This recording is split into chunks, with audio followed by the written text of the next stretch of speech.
What's up, guys? Do you like maths? Anyway, I'm still homeless.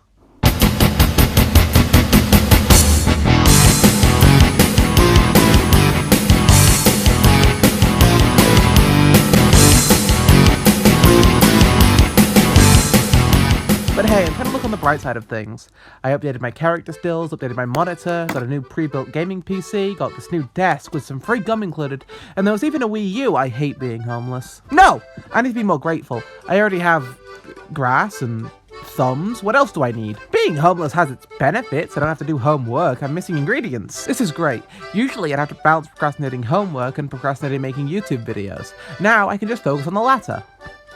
How should I waste my time today? No. Nope. No! Well, I suppose.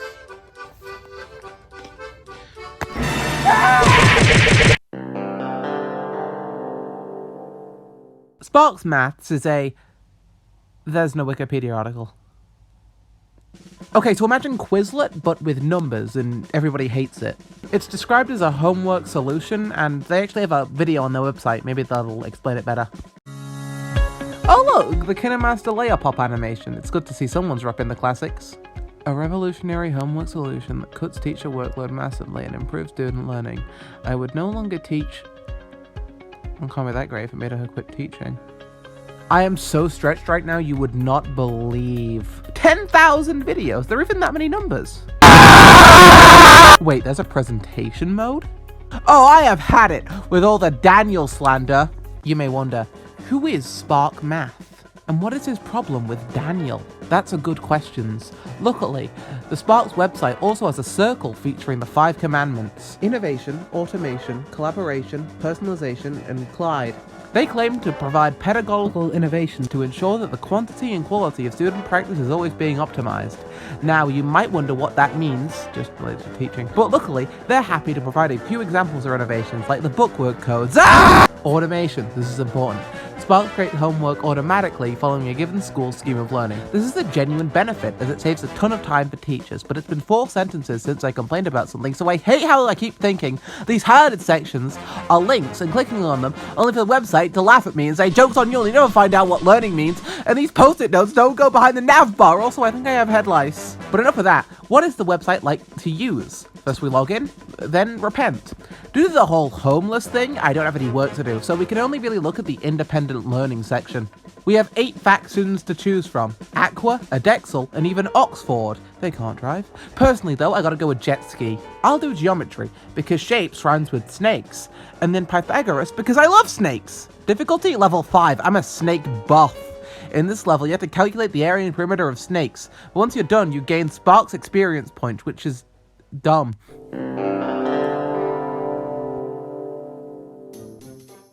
First of all, it's dumb. Secondly, it takes far too much XP to level up, taking 10,000 XP every single time. I did 1% of that in 17 minutes and 20 seconds of hardcore sparking. At that rate, it would take about 30 hours to get up 1 level in Sparx. For comparison, I played 20 hours of Genshin and enjoyed it.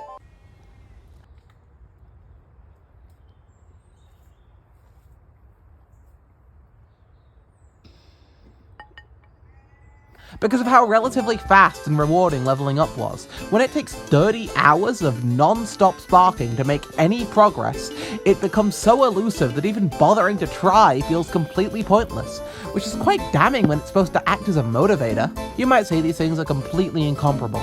Sparx is a homework tool and Genshin is a casino tactical fantasy action game. But for something attempting to be a gamified homework solution, they sure don't appear to have any game designers, or better yet, anyone who's ever played a video game. On that note, the mini-games. Upon completing a homework task, you will be met with this screen. These are all games that you can complete for like 5 extra XP. You can either choose one to play or skip and receive the experience anyway. Higher or lower reeks. You just have to guess whether or not the next randomly generated number is above or below the last one. It's just a slot machine with a second handle for if a number happens to be above 2. I could make this game, and if you think that's hyperbolic,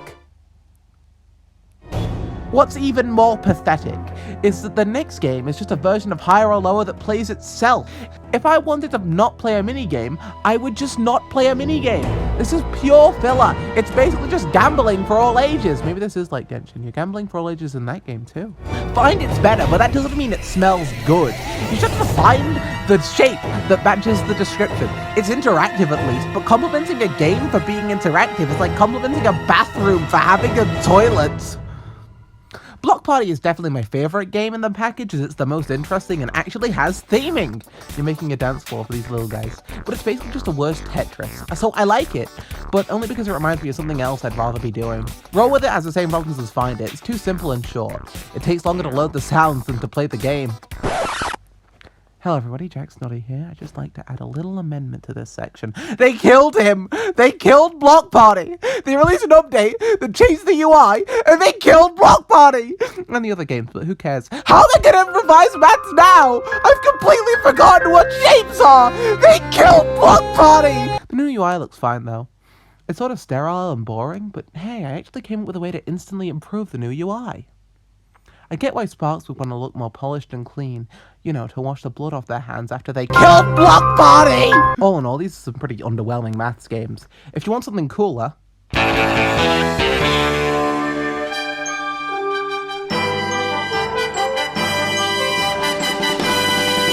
Berners-Lee was famously once asked why he created the World Wide Web.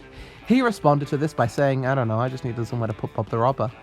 This is why a recent poll suggests CoolMathGames is the only website. This place is great. They have Bob the Robber. The website says Run 3 is popular in Pullymouth. But I like to do Run 2 for its more higgledy nature, making it better suited for the Flash game format. And I think it's a tragedy it's no longer playable on CoolMathGames.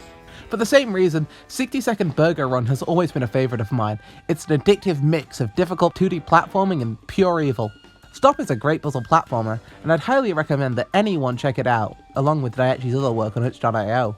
Rotate is another great puzzle platformer about changing the direction of gravity, and again, you should check out the creators. They're working on an expanded reimagining coming to Steam, and I think it's easily deserves a spot on my wishlist. CoolMathGames is great, and I love that, now I'm homeless, I can just cool math all day without having to worry about Sparx. The only real issue is that they forbade ad blocker and the website can be a bit slow on my PC, but hey, the ads aren't that bad. Worst case scenario, you end up impulse buying a Last Will and Testament. It's a worthy sacrifice to be able to play all of these games for completely free. And besides, the ads are pretty easy to ignore anyway.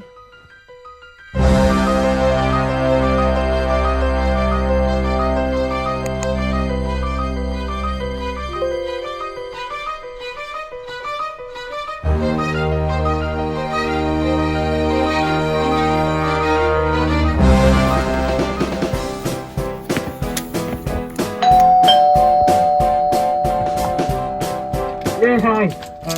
Here's the keys. Right, don't go into the kitchen. I think it gave me cancer. I try not to touch anything as I don't want to ruin the evidence. Just don't summon anything.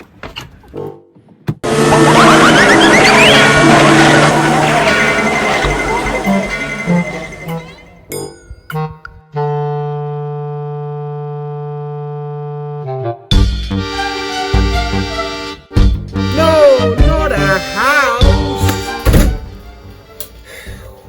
Wait, that description. This is my old house!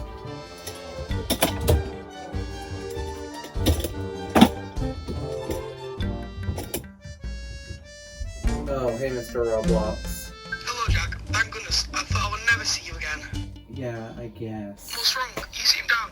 You got home back, didn't you? Sorry, it's just that now I have to do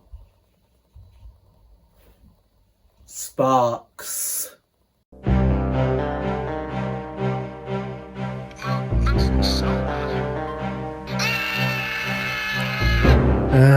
Well, we have compulsory homework.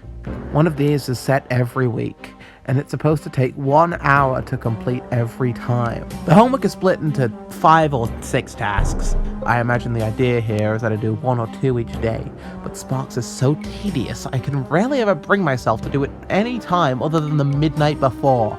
Well, maybe you just have a bit of a procrastination problem. Thanks, dude, I didn't know. But hey, I'm sure my peers disagree. It must be popular. Let's check the Trustpilot reviews.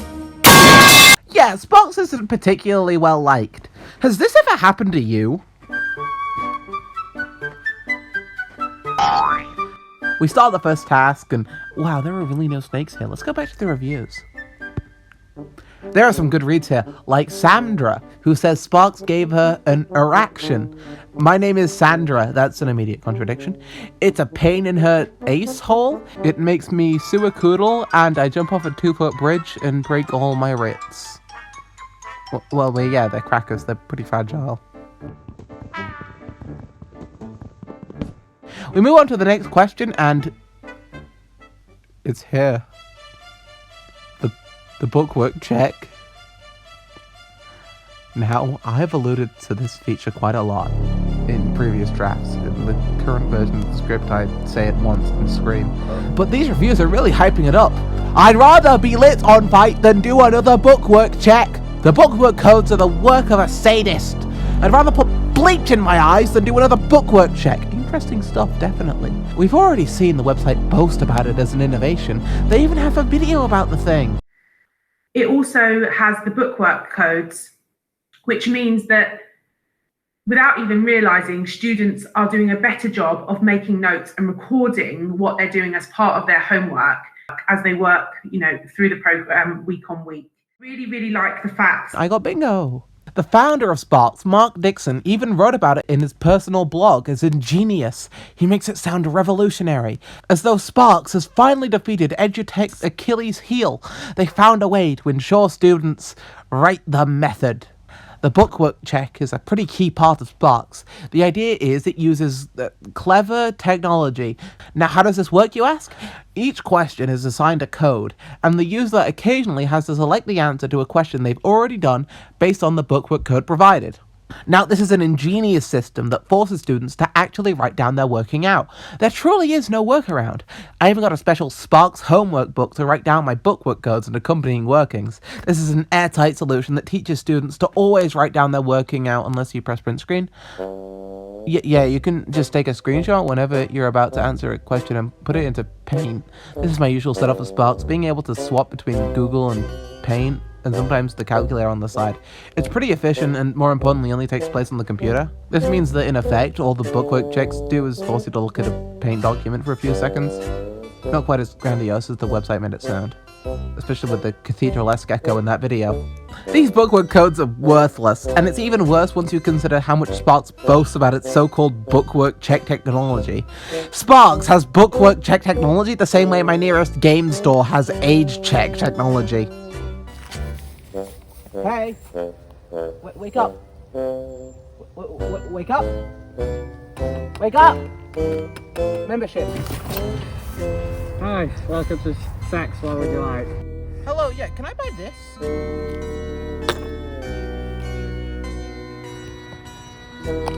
You got ID, sir? Yeah. Computer, sir.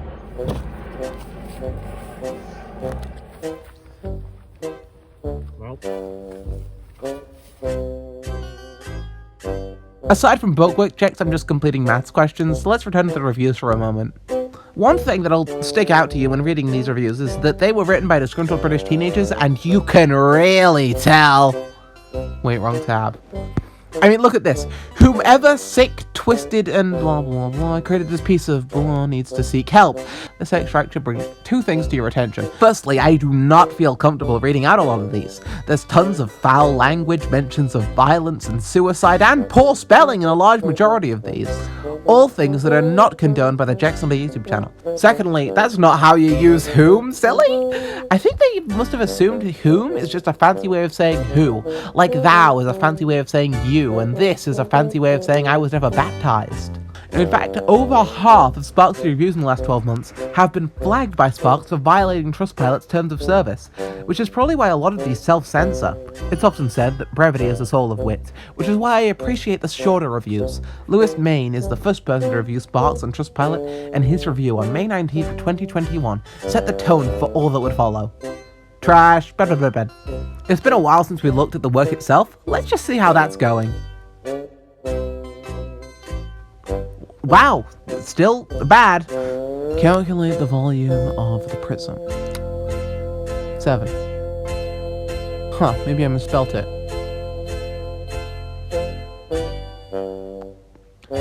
Incorrect. Next time you answer this, you will get a new question. Oh wow, it's purple now. 8. I need to think about this. Maybe the answer is 192 centimeters cubed. My spelling is awful today.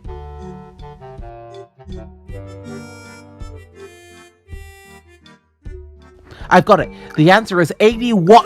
God damn it! Get an actual student's my ass. I'm allergic to 81. Seek help. This is ridiculous. All this negativity can't be good for my health, so let's check some of the positive reviews. Huh, Mark Dixon. I remember that name from somewhere, and not to judge, but that's a pretty old-looking 15-year-old. Wait, wrong tab. Sparx Math is a maths website that improves students' learning and grades by writing down bookwork checks and copying them into your book. So those people who gave Sparx a 1-star review needs to go and seek help, asking their parents for help. People should be ashamed of themselves for giving so much hate on Sparx and giving it a 1-star review. Sincerely, Mark Dixon, owner of Sparx Maths. It's nice to see Trustpilot advocates against bias. Seeing this, one question must be on your mind. Who wrote this? Hello everybody. I had this whole section planned about this account and whether or not it was truly owner of Sparx Maths, Mark Dixon. I even had a joke planned about my leg. But then the account posted, for lack of a better term, this, and I realized I'd rather not get sued for defamation.